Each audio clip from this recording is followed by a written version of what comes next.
Të mirat dhe dëmet nga konsumi i fasuleve.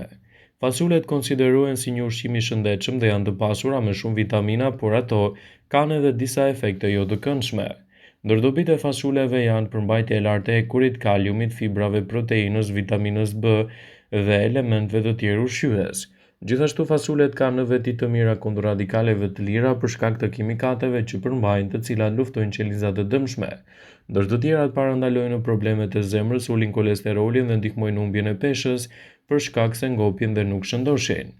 Të prekurin nga diabeti nuk duhet t'i ndajnë nga tryeza për shkak se garantojnë një burim të qëndrueshëm të glukozës.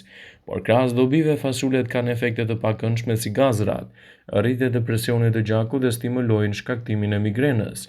Ekspertët këshillojnë gjithashtu që kur t'i gatuani fasulet t'i vendosni në ujë gjatë gjithë natës për të evituar këto problematika dhe të ndihmoni në tretjen më të mirë të tyre edhe pas konsumit të tyre.